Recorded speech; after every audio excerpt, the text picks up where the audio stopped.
Guys, good morning, good morning. Ulam for today. Hay, ano po. Kitang-kita kung ano yan. Napakasarap. Nakita ko sa Facebook. Tatakam-takam yung pagkakaluto. Kaya ito ang lulutuin natin.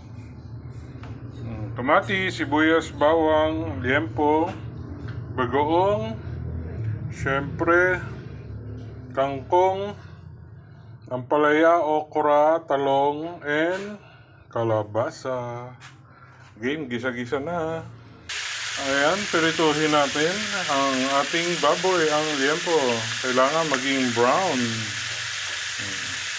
Tapos, lulutuin natin ng Kapampangan yan o Nueva Ecija. Yung walang halo-halo. Oh guys, medyo brown na yung ating liempo. Ayan, nilagay na natin ang bawang, sibuyas, kamatis. Mekos-mekos na yan para sa masarap na pinakbet.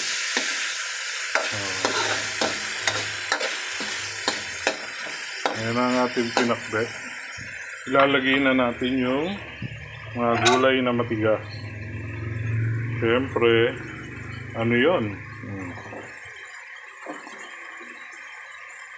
Pampalinaw ng mata, kalabasa.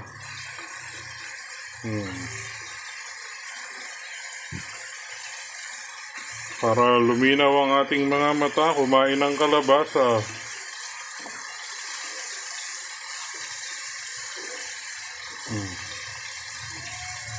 Ang kalabasa, pampalinaw ng mata. Ang talong, pampatirik ng mata.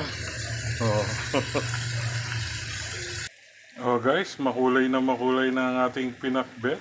Palalambutin lang natin.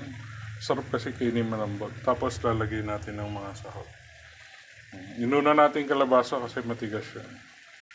Oh guys, ang pakbit natin, ayan na.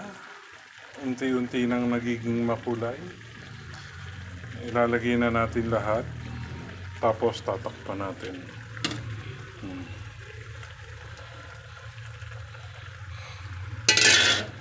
Bawal haluin. Ilagay na yung mga sangkap, pampalasa, and everything. Oh guys, finished product, pinakbet. Yummy mga lodi. Ayan, luto na po ang ating special pinakbet.